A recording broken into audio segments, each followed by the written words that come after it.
important vlog that I've wanted to do for a while, and you'll have to excuse if you can hear some drilling. I do live in a building where everyone's always renovating, so it's very hard to time my vlogs at a time when no one is with power tools. And that is on the topic of consent. It's been one of these difficult ones because I feel like there's so much I have to say, and yet at the same time I'm also really nervous about being attacked for saying the wrong things. And obviously recently we've seen, this app come out where you've both got to type yes. We saw that horrible milkshake commercial, which whoever's decision that was, please can you call me, we'll have a chat about what to do next time. But I've also really thought about the topic and what I could offer and give on this that might help people, because I think people are really scared at the moment. There's a lot of guys that are thinking, I don't know if I should approach a woman, I don't know if I should go on a casual hookup, because could the behaviours that I do that I think are innocent or wanted then be later perceived as unwanted consent or even worse, rape? And I get that concern. I think also too for a lot of parents, I've spoken to some parents of boys who are very scared about what their boys are going to face, but at the same time there's a lot of parents of girls and children in general that are scratching their heads around how do we have these conversations. My take-home message is that we need to actually stop seeing this as so complex and complicated, because when I really step back and look at this subject, it shouldn't be complicated. It should actually be straightforward. And I want to use a little story to use this as an example. And this was a friend of mine's little daughter who's probably about 6.5, 7 years old. And we have a really close relationship, and she was talking to me about this little boy at school that is running after her and trying to hug her, and she runs away. Obviously the little boy has a crush on her. So she said to me, she runs away from him. And I said, well, do you tell him no? Do you tell him you don't want him to hug you? Yes. And does he listen? No, he still does it. Well, maybe you should tell the teacher. And the little girl says, well, I don't want to hurt the little boy's feelings. Right at that point, I thought, we can see how this pattern of behaviour, especially for women, starts when we're very young, about us being pleasing and not hurting anyone else's feelings, and we're supposed to be these people that don't cause problems and trouble and keep the peace with everything. So of course my response was, don't worry about his feelings. If he's doing the wrong thing by you and you don't want him to hug you, then you have every right to tell the teacher. And we had conversations that this whole body is hers and no one else's, and she decides who gets to touch it when. It wasn't in a sexual sense. It was in a playful, this little boy obviously has a crush on hugging her, but it was so important at that point in time to let her know that she has the right to decide who does what to her body and her personal space, and that she has a right to stand up for herself. This is a narrative that I don't remember being told.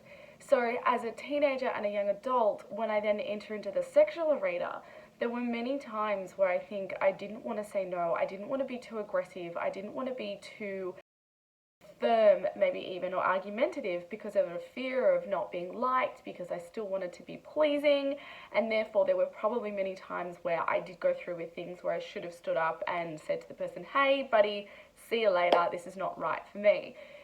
So when it comes to consent and teaching consent and boundaries, it doesn't have to be so complicated. It's not just as simple as no means no, but we also have to look at how someone does it. How are they saying no? Are they being firm? Do we ever encourage somebody to be somewhat physically aggressive? Do we encourage people to push?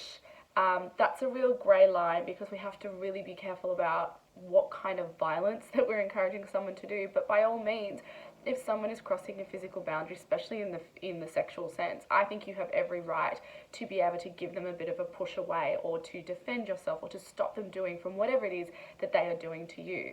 So we have this issue of, obviously no means no, being able to defend yourself. But then there is the issue of what happens when somebody feels persuaded into doing something. And the way to clearly explain that is looking at the feeling. If you feel uncomfortable doing something, or uncomfortable with what is going on at that time, if there's this feeling inside your tummy, it just doesn't feel right, but you feel like you have to go through with that, stop there. And that's the narrative that we need to be telling people, is that You know, when we have a look at being persuaded, when we have a look at threats, when we have a look at all of those things, what they create in us is this feeling of uncomfortability, right? No one feels comfortable being persuaded into doing something they don't want to do. No one feels comfortable being threatened. We also need to discuss, if there is a threat, what somebody can do and how that they can seek help or get out of that situation. But the key element here is discussing to someone, whether it's a teen or a child, if you feel uncomfortable in any situation, then you need to stop and work out why. And it doesn't always have to be a why at that point in time. We can work out why later, but you can remove yourself from that situation. So when it comes to consent and boundaries, we actually sometimes need to simplify it. I know in a legal sense it can get really tricky when we start to look at drugs and alcohol and is someone able to consent, can they withdraw consent, but we also need to simplify it so we stop seeing this subject as so complex and complicated, and that's where we get these TV commercials with the bloody milkshake and we're talking about sharing milkshakes and not actually the subjects that we should be talking about.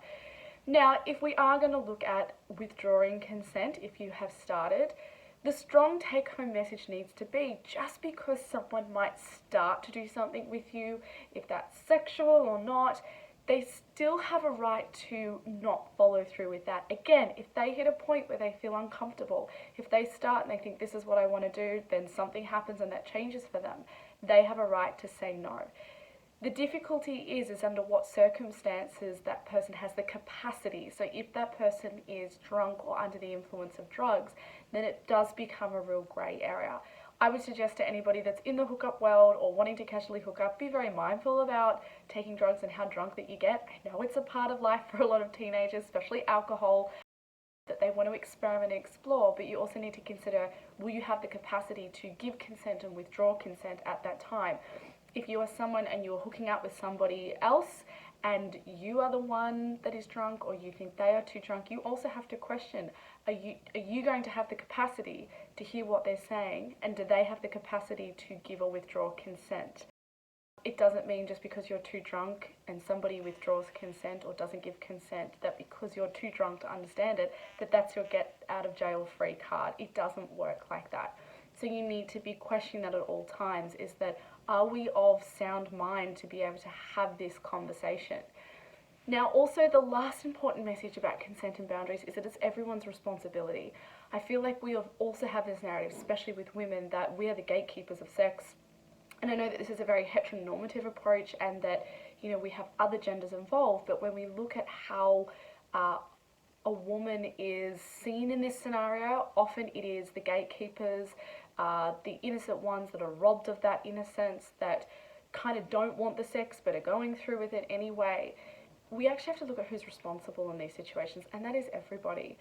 If you are, no matter what gender you are, if you are the person that is entering into a sexual scenario and you believe that it's the other person's job to ask you consent, you also need to make sure that you have given consent and maybe that you continue to give consent throughout the process. Or if you don't want to be in that situation and you have that feeling of uncomfortability, you have every right to pop your head up and say, hey, you know what, this is not right for me, I'm out of here.